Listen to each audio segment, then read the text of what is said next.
As his fist hit the wall, it instantly started to shatter and burst into pieces all over the arena. Fragments of the wall came flying out into the stadium. Some of the audience members dodged, avoiding them, while others just stood there. "Idiots, you do remember this is a game, right? The attacks from there can't hurt us." The strike continued to blast through the wall. This was something the Earth user had never expected. "I'll just have to take the hit then," he said, but as the attack hit him, he instantly burst into blue particles, ending the game. Victory, Blood Evolver! At that moment, though, Quinn had collapsed to the floor. Combining all of the attacks and using his skills from before had taken up all his stamina. Soon after, though, he was transported back to his own lobby space, where his strength would be returned. The whole crowd was silenced. They didn't know what to say or what they had just seen. During the entire match, the Earth user hadn't been hit once. Even though he was wearing a full set of beast gear, he still lost. This would have increased his defense, as well as overall strength, yet it was useless in front of the single attack. "Just who was that guy?" someone said. "I told you he was strange, and did you see his weird red ability? Yeah, I've never seen anything like that, did you? Hey, can one of you upload that and put it on the forum?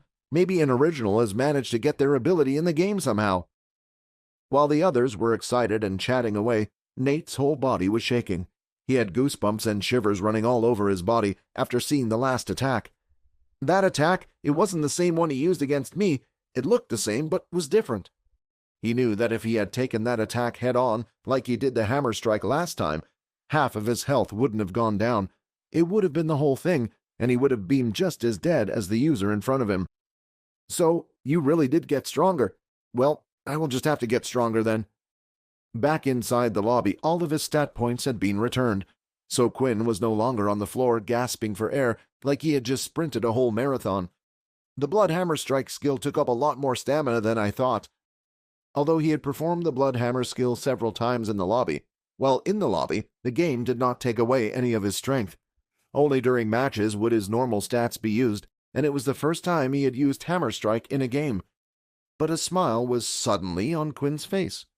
User defeated, 25 EXP gained, 40 of 100 EXP points. Finally, after defeating a level 4 ability user, the system had rewarded him for his hard work. Although Quinn wasn't physically tired, the last match had taken a lot out of him mentally. It was hard to go into the match after the match when it was that intense. It was fine when the matches only lasted a few seconds, but it was different when it was like that. So he decided for today he would take a break. He exited from the pod, and to his surprise, what looked like a little boy was standing in front of him. "Hey, Blood Evolver," Logan said. "Looks like we finally meet." The boy standing in front of Quinn was quite short. His height only reached to about Quinn's chest, and he had dark green-colored hair that had a middle parting going down both sides. But what was most noticeable about him was the enormous black bags he had under his eyes. But hearing the words come out of Logan's mouth took a while for Quinn to process. He looked around to see if there was anyone else around the two of them, but the few users who were using pods were either still inside or several rows away. "So how did you do it, huh?" Logan asked.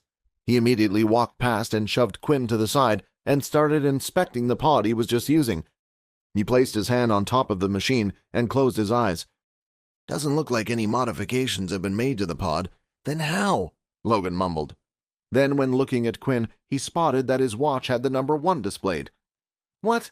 That's impossible, though. You use such powerful skills in the game. You should at least be at level 5. I could have sworn you were an original." In return, Quinn looked at his watch and saw the number 8 on it, the highest level the watch was able to display. At that moment, just looking at the number struck fear into his heart, and he froze. "Should I make a run for it? If I do, will he attack me right here and now? I had so much trouble with the level 4 in the game, there's no way I can go against a level 8 right now, and he might even be higher than that," Quinn thought. Although the watches displayed up to a power level of 8, there were actually people considered stronger than that. The system was based only on the abilities the military could get a hold of, meaning the highest power level they were able to hand out was that of 8. But even within their own ranks and between other originals, some powers went beyond. So, by default, if a user's mutant cells were beyond, it would display 8. "You're not thinking of running, are you? Because I haven't finished questioning you. I need to know how. How did you manage to break my game?" Logan shouted as he started to go off into a rant. "I can understand if you hacked into the system, but this... This I just don't understand. I need to understand. Logan started getting closer to Quinn as he rambled like a madman. Why do I seem to attract the strangest people? Quinn thought. If you don't want to answer me here, then you can go with me to my dorm room. There's plenty of time and nobody will be able to see us. As Logan touched Quinn's hand to pull him over, something strange had happened. Ability detected. Alterations to the system are trying to be made. Alterations have been blocked. But the strangest thing was, Quinn wasn't the only one who was seeing these messages. Logan was too. He animatedly let go and touched his hand as if he had been scratched by something. Are you a... This was it. Before Quinn could do anything, his cover had been blown. Maybe Layla and Vorden understood, but there was no way a stranger would understand. Would he have to fight to the death to keep his identity a secret? Or would he use his shadow cloak skill to hide and run away? Maybe he could run to one of the portals and live his life on another planet. Are you a robot? Logan shouted. Huh? Quinn replied, confused.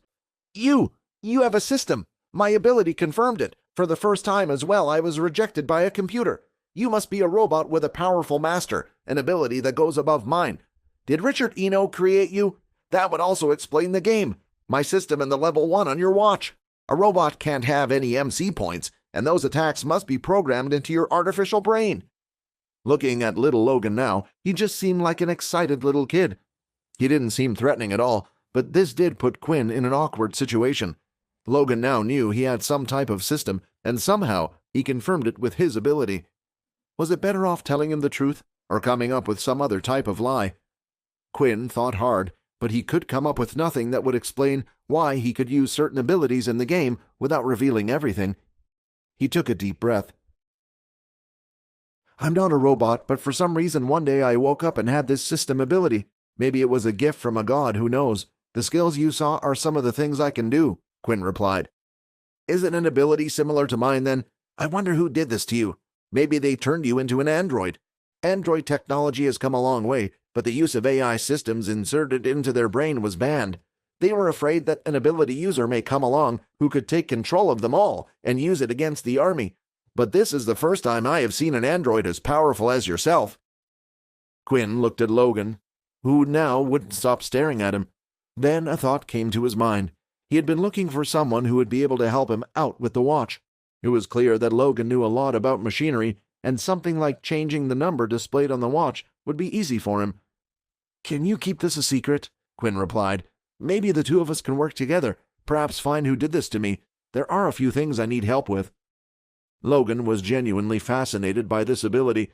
He had never seen anything like it before, and the curiosity was already driving him mad.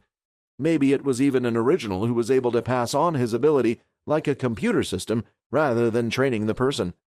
But then, why did the watch not display his level? This was why Logan could only assume Quinn was a type of android that didn't have MC points and didn't even realize it himself. Of course, it would also give me the chance to study with you. Logan then put out his hand.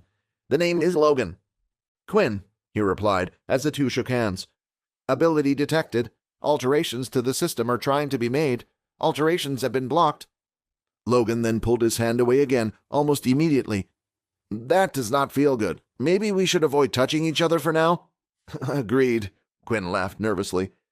Just what was the system, and who created it? Quinn thought. The only person he could think of was the man in the video. Quinn seemed to recall the blond man stating that his experiment was a success, which would suggest that other vampires like himself didn't have a system. So then, why did he? And why did his parents have the book in the first place? Hi, Quinn here. Wondering what happens next? If you want to jump the queue and unleash all episodes, click on the link here and install the Pocket FM app.